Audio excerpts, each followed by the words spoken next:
पश्चिम बंगाल में शुवेंदु सरकार का बड़ा आदेश, ममता बनर्जी को तगड़ा झटका।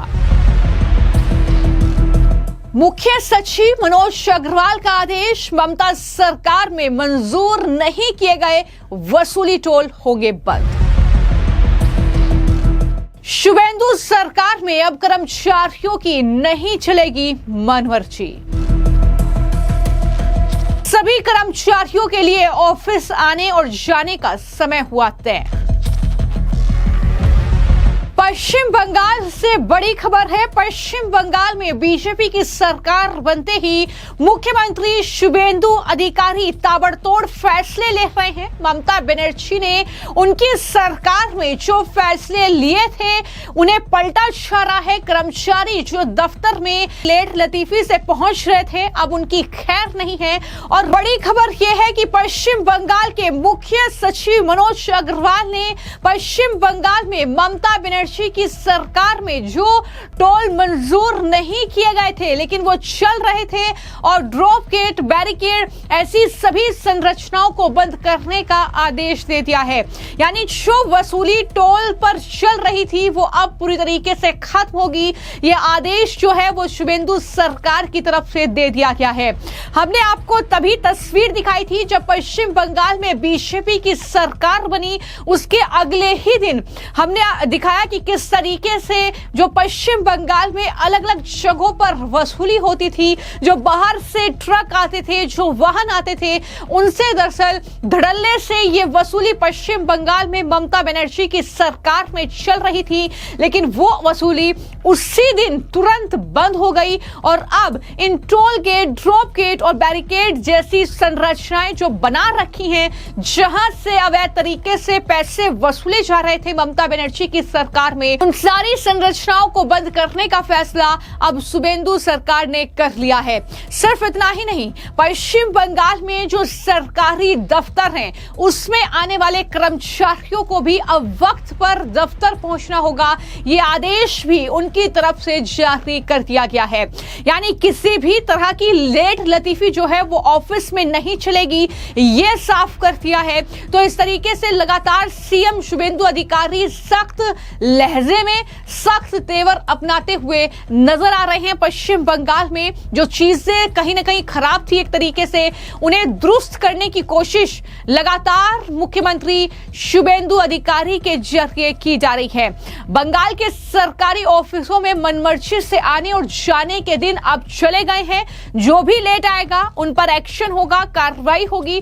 शुवेंदु अधिकारी की सरकार में अब मनमर्जी से आना और दोपहर 12 बजे के बाद ऑफिस में घुसना यह बर्दाश्त नहीं किया जाएगा।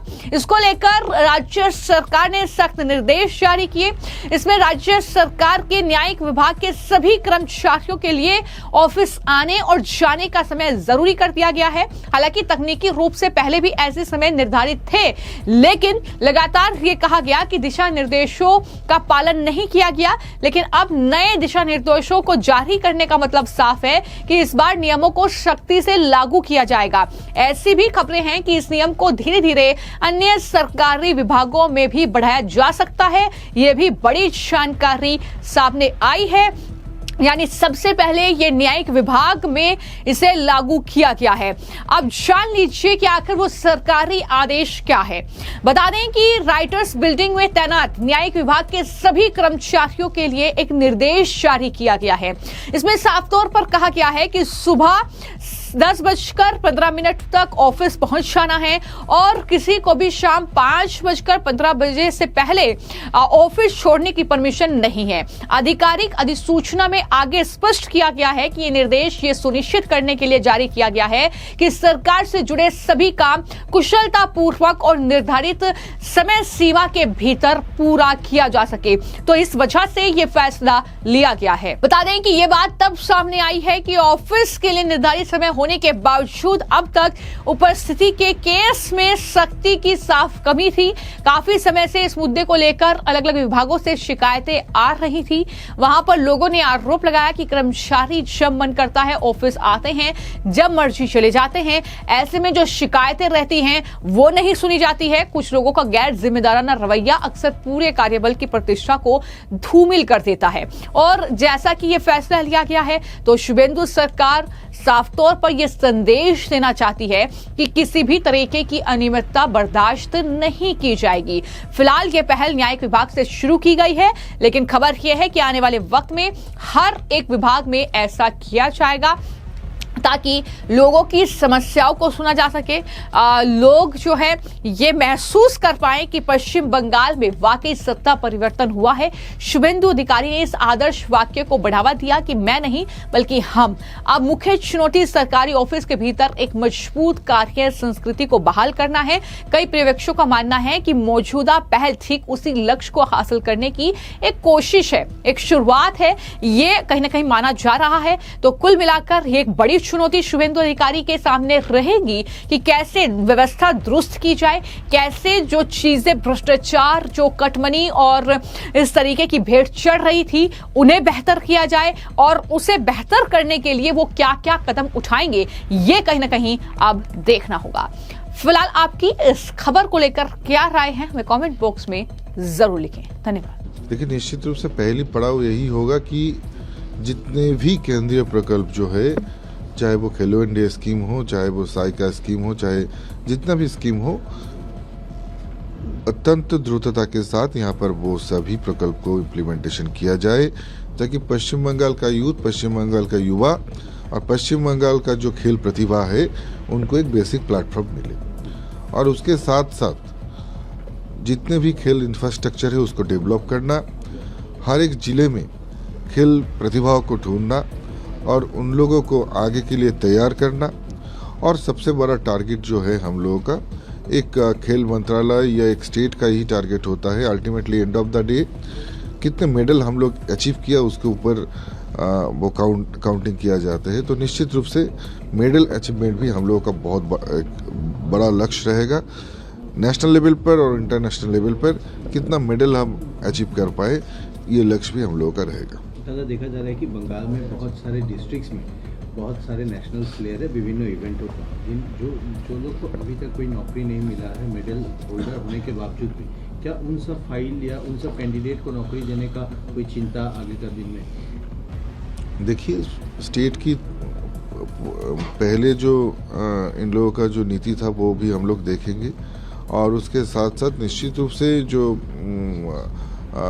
स्पोर्ट्स पर्सन होता है उनका एक रिटायरमेंट पॉलिसी भी होना चाहिए और उसके साथ साथ उनको सम्मान भी देना, वो भी मुझे लगता है केंद्र का भी जैसे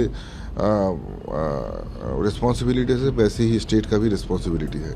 इतना दिन तक हम लोग देखते थे कि काफ़ी जो स्टेट है वो अपना प्रतिभाधर खिलाड़ी को अच्छा राशि, अच्छा रकम दे के सम्मानित करते थे, लेकिन बंगाल उनकी आधा रकम की आधा राशि भी नहीं देते थे। लेकिन इस बार हम लोग निश्चित रूप से देश की हर एक राज्य की बेस्ट प्रैक्टिसेस को अपनाएंगे और स्पोर्ट्स सेक्टर में जैसे प्रगति डेवलपमेंट लाएंगे, इंफ्रा डेवलपमेंट लाएंगे, उसके साथ साथ इस पॉलिसी में भी चाहे वो राशि प्रदान की हो, सम्मान प्रदान की हो, इस विषय में भी हम लोग बेस्ट पूरा देश की जो बाकी राज्य की जो बेस्ट प्रैक्टिसेस है उसको अपनाएंगे। आखिरी सवाल ये है कि आपका दूसरा डिपार्टमेंट को लेके, नॉर्थ बंगाल डेवलपमेंट लेके, अब बीएसएफ को जो लैंड हैंडओवर की जो बात बार बार कही जा रही थी, जो लैंड हैंडओवर नहीं किया जा रहा था पिछले गवर्नमेंट के तौर पे, वो काम कितना जल्दी शुरू होने जा रहा है? क्योंकि आप भी इससे पहले होम अफेयर्स में रह चुके हैं और वहाँ पे कितना जल्दी होना ये सेंसिटिव है और कितना क्षति पहुँचा है इतना दिन से हैंडओवर नहीं करने के कारण? देखिए, पश्चिम बंगाल में हम लोग इतना सौभाग्यशाली है, पश्चिम बंगाल में एक ऐसा कामदार मुख्यमंत्री हम लोगों को मिला, शुभेंदु अधिकारी जैसा। उन्होंने जैसे ही वादा किया वैसे ही कार्य शुरू भी हो गया। उन्होंने कल लैंड एक्वायर करने का बात बोला और आज से वो शुरू भी हो गया।